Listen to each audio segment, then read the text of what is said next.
So on day 2 of free agency, the Sixers do more than just sign a backup center in Andre Drummond. They go out and sign a backup stretch 4 in George Niang. This is Philly Talk with Philly Mike. Talking Sixers in the Bird Gang, that's our life. Competition, we ain't scared, yeah, that's what we like. Win or lose, you know we showing up and we gon' fight. You see we strive for the sky every day that go by. And every single week we screaming fly, Eagles fly. This is Philly Talk with Philly Mike, yeah. This is Philly Talk with Philly Mike, yeah.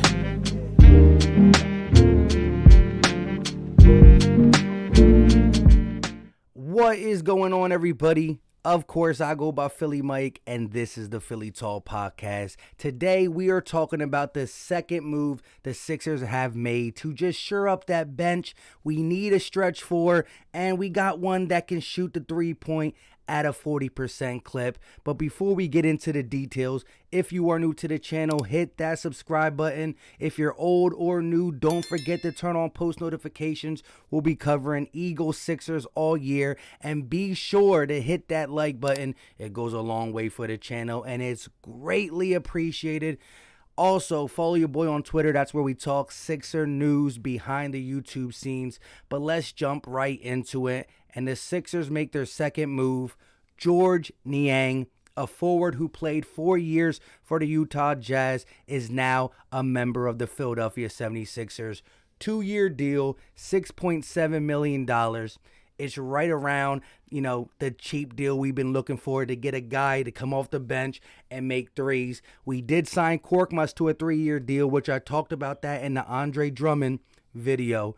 We need as much shooting as we can get around Joel Embiid, around Tobias Harris, who can make threes but likes to play inside the paint, getting to the rim, post up, fade away, mid-range shot, elbow jumper, all that good stuff. So you need as many shooters around these guys who like to score in the paint. And once upon a time, Ben Simmons could get to the rim like no other. But that's out of the picture, and so is my love for Ben Simmons. With that out the way, this is a guy who 2 years, $6.7 million, and he's going to bring 40% shooting. The last 4 years for the Utah Jazz, he averaged 41% from the three-point line, and that's all that really matters. Let's look at his stats. Again, drafted in 2016, or came into the league, in 16 to Indiana. Then he went to Golden State. Really didn't do much there, but his 4 years for Utah, little by little, he worked up and had his most,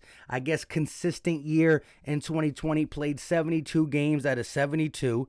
Gave him 16 minutes off the bench on average, almost 7 points, shooting 43.7% from the field, and about 2.5 rebounds with almost an assist a game. Again, we don't really want him putting the ball on the floor. We want him to catch and shoot. And he got that slow, listen, everybody from the Jazz who's light-skinned, let's just say, the Joe Ingles, the Niangs, the other white guy on that team, I forgot, Joe Ingles, and I think he's playing for who's the other one? Someone in the chat let me know. He came from the Pacers, I want to say. Oh, man, I'm going to be mad when I read the comments. But they all shoot slow, but they're efficient, and that's why Utah was one of the best three-point shooting teams in the league. Again, really never scored above 7, 5.9 and 19, 4 points in 2018. But you see the steady increase, and a team that lacks a 4, so a bigger body that can step out and shoot the 3.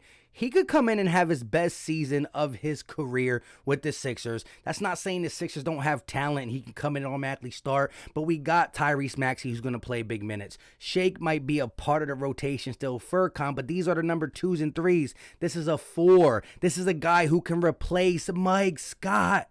And I said on Twitter, Niang's nothing special, but when you got Mike Scott getting minutes, he turns, something special. And I think I was a little bit hard on Twitter, so for the people watching this who follow me on Twitter and said you were mean to the guy earlier, it is what it is. I was a little hard, but let's look at him pull some threes. This is a game where one thing is he moves without the ball. Corner 3, slow pull up, doesn't really get much lift, but it's butter. One more time. He's in the paint, sees Conley driving, I'll step out, So that's one thing, is he's not only a guy who can catch and shoot, but he looks, oh, my guy's going to drive. What am I doing in the paint? I'm not going to clog the paint. If Conley's coming to the paint, it's time for me to exit. And if he kicks it to me, I'm ready to shoot. If not, go ahead and get the bucket, Conley. You know what I mean? And there is one thing that's good, is that he can put the ball on the ground. You know, a little slow, little turnaround, but he got a little soft touch in the paint. And again, he's a bigger body, so on the defensive side, you can keep him on the floor to watch somebody who's 6'9", 6'8", 6'10", and then as well, he can be in a paint and post up, but also step out, which opens up the court. So if you have a Niang in the game, a Seth Curry in the game, another shooter in the game, whether we run it back with Ben Simmons or not, you just have, you know, the perimeter scattered with players, one of them in Ben Simmons that can't shoot, which I don't know what we're going to do there. But besides that, when Tobias is out, you have a guy that when you give him the three-point shot, like Mike Scott used to get, you're confident he's going to knock it down. And if he doesn't knock it down and they rotate, well, then Embiid probably has a easy matchup. He's just, you know, matchups. It's a game of space and numbers. And right now we're playing 4-on-5 in the playoffs. It might look pretty throughout the regular season. It might look good with his jumper he just put on Twitter. Actually, he put it on someone's Instagram, and now it's flowing through Twitter. You know, a little fadeaway, still shooting left hand. I'm not even going to post it because there's no reason to just even talk about that. But Georges Niang, a guy who could possibly have his best year with the Sixers just because the trajectory is up, and it's not pointing way up. It's like 4 points, 5 points, 7 points. But he's going to get more opportunity, especially if he comes in and starts knocking it down for Tobias. He plays that, you know, that role that we've been looking for, you know, because Tobias, you know, you really don't want to move him to the 3. But if you move him to the 3, he's able to still move around, play defense to a 3 or 4, and you're going to get his penetration, his elbow jumper, so you can have Tobias Niang in there too, because Tobias can knock down a 3 if needed. I think he shot close to 40%, but he's not the volume three-pointer as some of these other guys are. And so Niang is just going to come in, play some defense, be a big body, and knock down your threes. That's all we care about. If you knock down your threes, Joel Embiid loves you. You know what I mean? Joel Embiid will love you. He's becoming a better passer out of the double team. So boom, Curry for 3. Boom, Niang for 3. Boom, maybe Danny Green still for 3. Boom, maybe Furkan if he's more consistent now that he has a 3-year, $15 million. Go ahead and eat, Turk. Go ahead and eat Turkish Tatum, Turkish Trigger, or whatever my people in the live streams want to call them. But with all that out the way, that's it. I don't think we're going to do much else. It is what it is. Now, you know, Ben Simmons, as long as Ben Simmons and Tobias, whether you want to trade both, you want to trade one, or you really want to trade Ben, as long as they're right there, there's not much else we can do. But Morey will have his ear to the streets. I know he's trying to sell Ben Simmons like a prince. It's not going to happen.